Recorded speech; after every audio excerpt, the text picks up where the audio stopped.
یہ واقعہ اس خوبصورت جوڑے کا ہے جس کا نکاح اللہ تبارک و تعالیٰ نے پہلے ہی آسمانوں پر پڑھا دیا۔ حضرت علی نے بی بی فاطمہ کا رشتہ کس طرح پیارے نبی رسول اللہ صلی اللہ علیہ وآلہ وسلم سے مانگا اور یہ شادی کتنی خوبصورت اور پیارے طریقے سے ہوئی تھی۔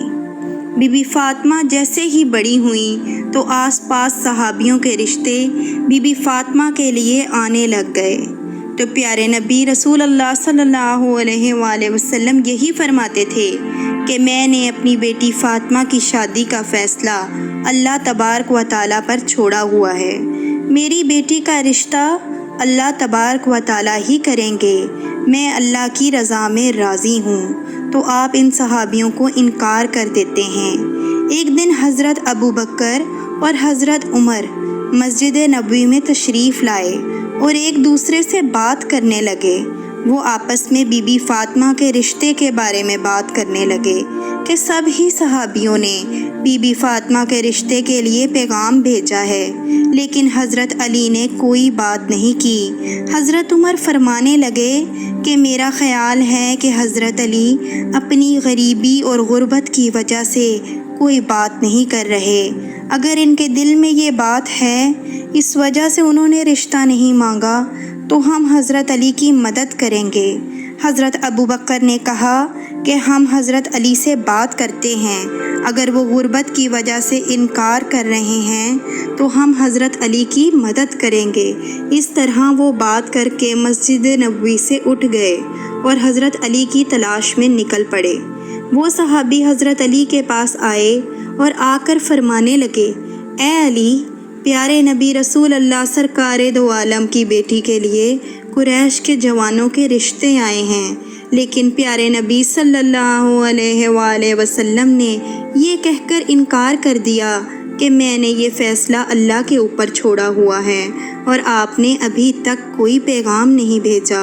آپ کی تمام عادات اچھی ہیں اور آپ تو پیارے نبی سرکار دو عالم کے رشتہ دار بھی ہیں۔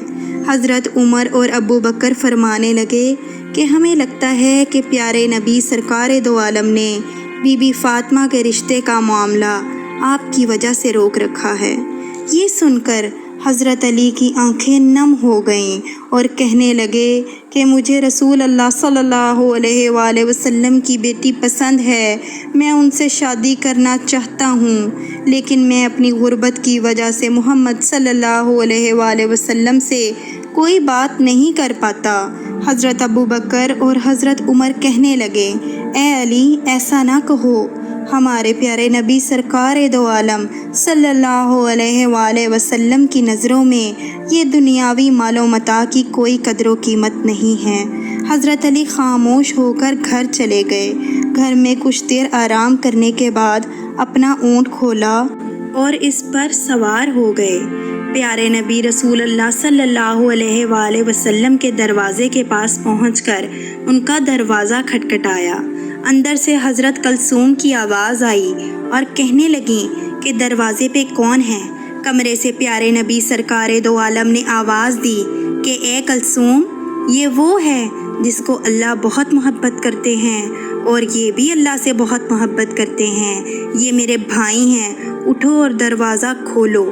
حضرت کلثوم فرماتی ہیں، یہ بات سن کر میں اتنی تیزی سے اٹھی کہ میں اپنی ہی چادر میں الجھنے لگی۔ انہوں نے دروازہ کھولا تو دیکھا کہ حضرت علی کھڑے ہوئے تھے۔ حضرت علی نے آ کر پیارے نبی کو سلام پیش کیا۔ پیارے نبی نے بھی سلام کا جواب دیا۔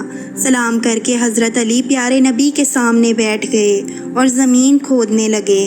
یہ دیکھ کر پیارے نبی سرکار دو عالم فرمانے لگے، اے علی، کوئی بات ہے جو تجھے پریشان کر رہی ہے تو مجھے بتاؤ، میں تیری ہر حاجت کو پورا کروں گا۔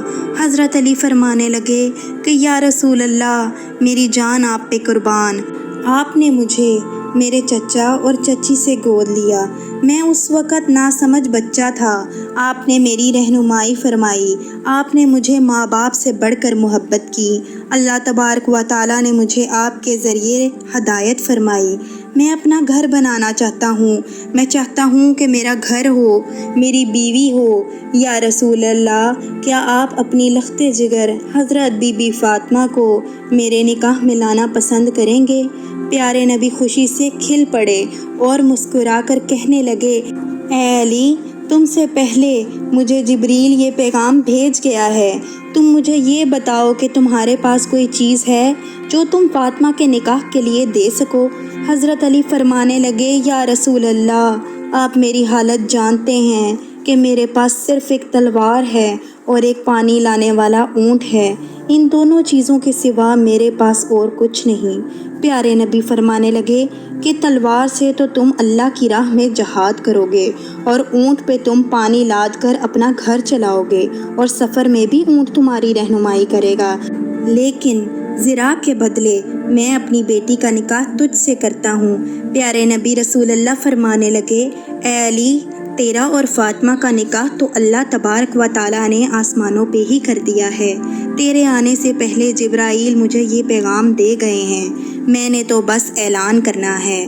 تم مسجد میں پہنچو، میں بھی تمہارے پیچھے آ رہا ہوں اور تمہارے اور فاطمہ کا اعلان کروں گا۔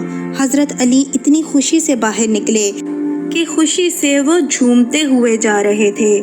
راستے میں حضرت ابو بکر اور حضرت عمر پر نظر پڑی تو ان سے ٹکر ہو گئی۔ وہ دونوں کہنے لگے، اے علی، تم اتنے خوش اور اتاولے ہو کر کہاں جا رہے ہو؟ حضرت علی نے خوش ہو کر جواب دیا کہ رسول اللہ نے اپنی پیاری بیٹی کا نکاح مجھ سے طے کر دیا ہے اور اللہ تبارک و تعالیٰ نے اس سے پہلے میرا اور فاطمہ کا نکاح آسمانوں میں ہی کر دیا ہے۔ ابھی میں مسجد میں جا رہا ہوں اور میرے پیچھے پیارے نبی رسول اللہ بھی تشریف لائیں گے۔ وہ دونوں یہ سن کر بہت خوش ہو گئے اور حضرت علی کو گلے لگ کر مبارکباد دی۔ وہ تینوں صحابی مسجد نبوی میں تشریف لائے اور ان کے پیچھے پیارے نبی محمد صلی اللہ علیہ وآلہ وسلم بھی تشریف لائے۔ پیارے نبی تشریف لائے اور تمام لوگوں سے کہنے لگے کہ میری بیٹی فاطمہ اور حضرت علی کا نکاح اللہ تبارک و تعالیٰ نے کر دیا ہے اور مجھے بھی حکم دیا ہے کہ میں بھی نیچے نکاح پڑھا دوں اور سب لوگوں کے سامنے اعلان کر دوں کہ میں نے اپنی بیٹی کو حضرت علی کے نکاح میں دیا ہے۔ اسی طرح سے پیارے نبی رسول اللہ سرکار دو عالم نے حضرت علی اور بی بی فاطمہ کا نکاح وہاں پر پڑھ دیا۔ اس کے بعد پیارے نبی نے فرمایا کہ اے علی، کھڑے ہو کر خطبہ نکاح پڑھو۔ حضرت علی نے کھڑے ہو کر یہ خطبہ پڑھا کہ سب تعریفیں اللہ کے لیے ہیں، ہم ان کی نعمت کا شکر ادا کرتے ہیں۔ میں گواہی دیتا ہوں کہ اللہ کے سوا کوئی عبادت کے لائق نہیں اور محمد مصطفیٰ صلی اللہ علیہ وآلہ وسلم اللہ کے بندے اور اس کے رسول ہیں۔ آپ نے فرمایا، نکاح اللہ کے حکم پر عمل ہے اور آپ نے اس کی اجازت دی ہے۔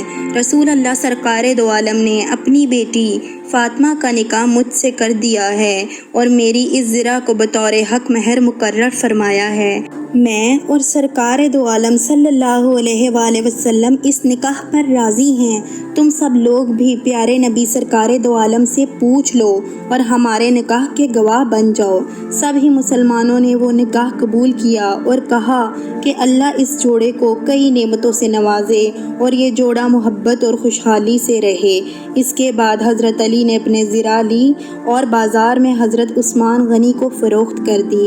اسی طرح سے یہ خوبصورت نکاح ہو گیا۔ ان دونوں نے بہت ہی صبر کے ساتھ زندگی کے دن بسر کیے۔ آپ دونوں پر بہت ہی غربت کے امتحان آئے تھے، لیکن آپ دونوں ہر امتحان میں پاس ہو کر اللہ کی راہ میں دیتے تھے۔